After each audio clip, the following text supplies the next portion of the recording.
Hello, welcome to Gravitational Interaction.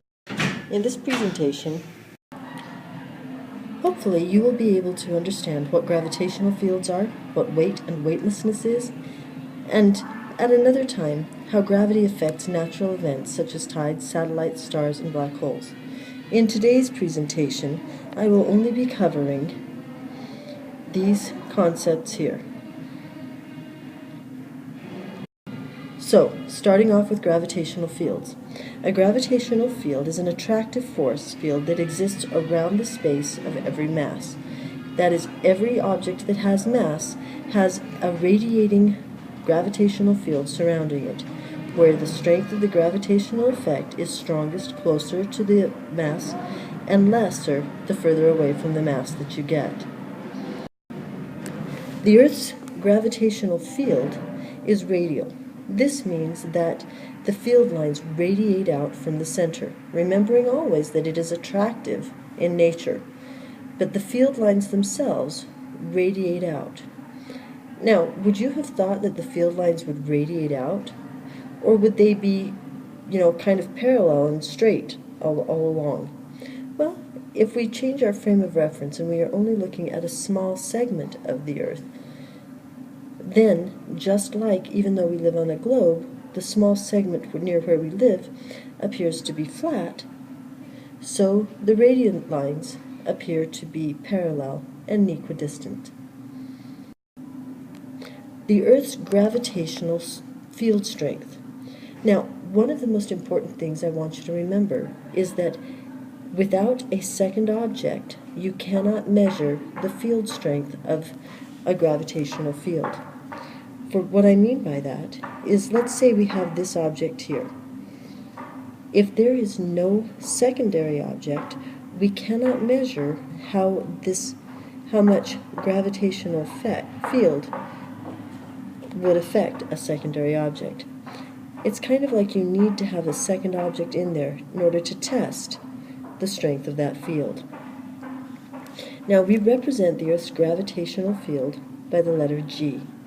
And we have given that, or we have by experiment found that that value is 9.8 meters per second squared. We've calculated that just in our own labs by taking 2 multiplied by the height divided by times squared. Another way of calculating G is big G multiplied by m divided by the radius squared. These equations will be very helpful as you are figuring out the Earth's gravitational field strength. Here's a quick question for you. What would happen in this situation? We open up a hole in the Earth. First of all, we make the entire Earth solid and uniform. Then we dig a hole from one side to the other. And we take an individual and we drop them down. What would happen to that individual? First of all, we need to remember that the acceleration at the surface of the Earth is 9.8 meters per second squared. So to begin with, they would begin to accelerate downward. Now, this acceleration would continue causing them to speed up. Another way to think of it is that through this distance, they have a certain height. They have a certain mass, and gravity is acting on them. So we have the mass times gravity times height, and if you'll remember, that is the equation for potential energy. So our guy has got quite a bit of potential energy as he begins his fall. Now, as he falls, the acceleration changes because the acceleration of gravity depends upon the mass and the distance.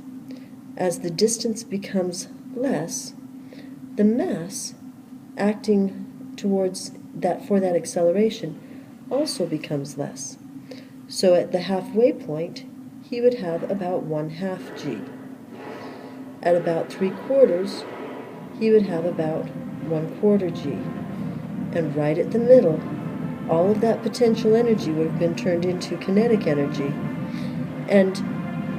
but his acceleration at that point in time would be 0. Does he stop right there in the middle? Well, of course not. He's got all of that kinetic energy. That kinetic energy continues pushing him on. But now, his acceleration starts increasing. At this point in time, he's experienced about 1/4 g, so he's slowing down at that rate. About halfway through, 1/2 g, and back here at the very tip, he would be experiencing an acceleration back towards the center, so slowing him down at 9.8 meters per second squared. Now, once his head comes, or feet come out on the other side of the Earth, all of that kinetic energy has been transferred back into potential energy, and so he begins the trip again. If this tube had no air, therefore no air resistance,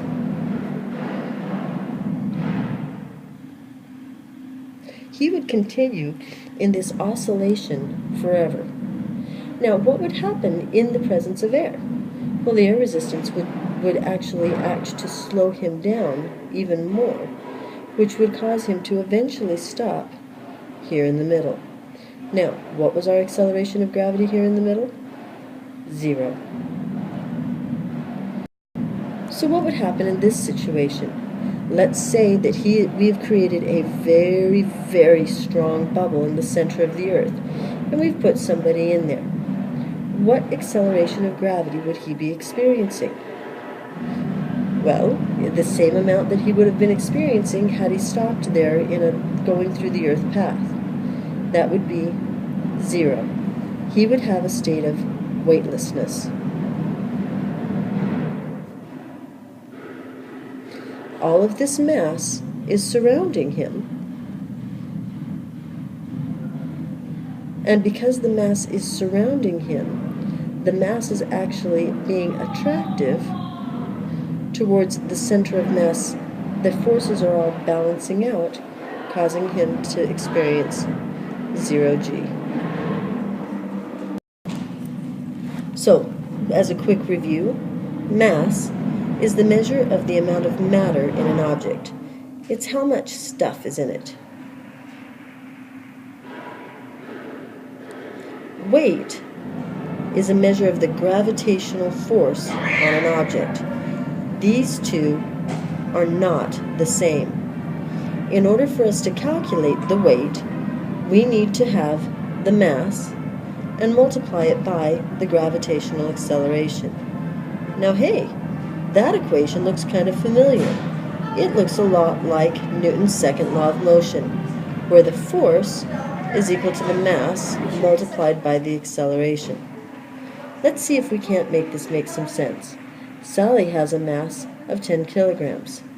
What is her weight?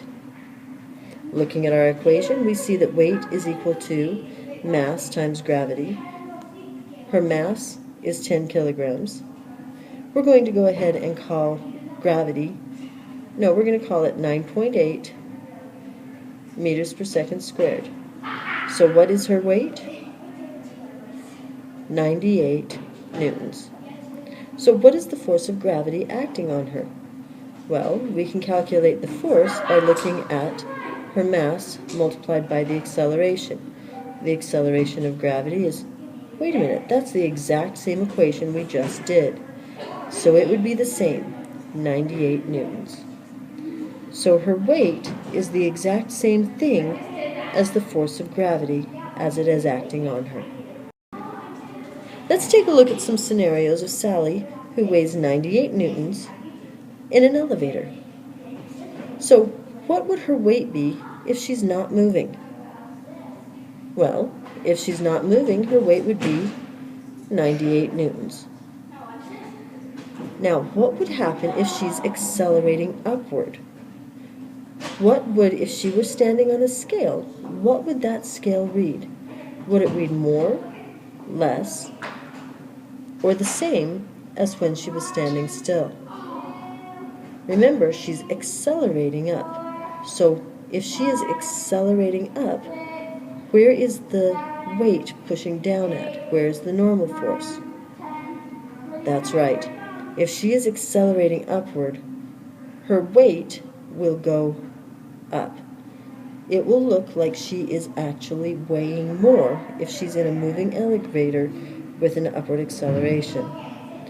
So what would happen if she's accelerating downward?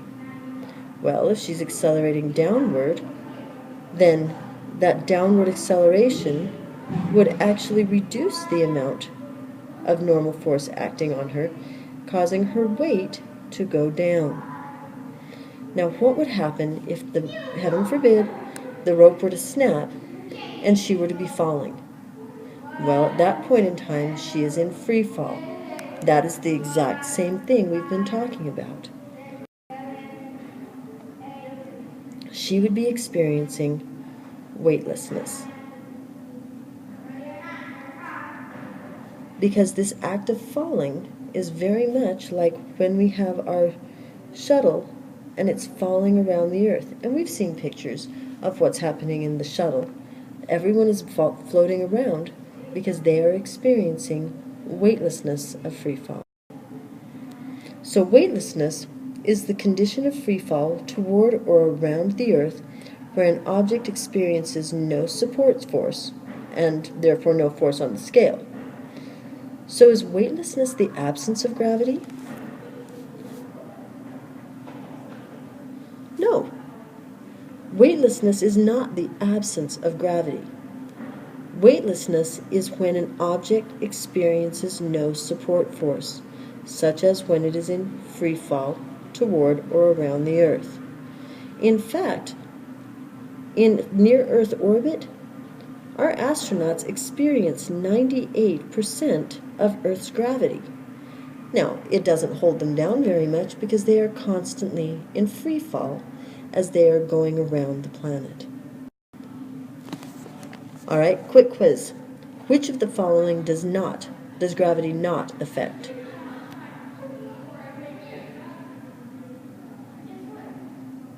Make sure you make note of the answer to this in your notes, because we will be addressing it the next time we get together. Thanks so much for listening. Have a good day. Bye.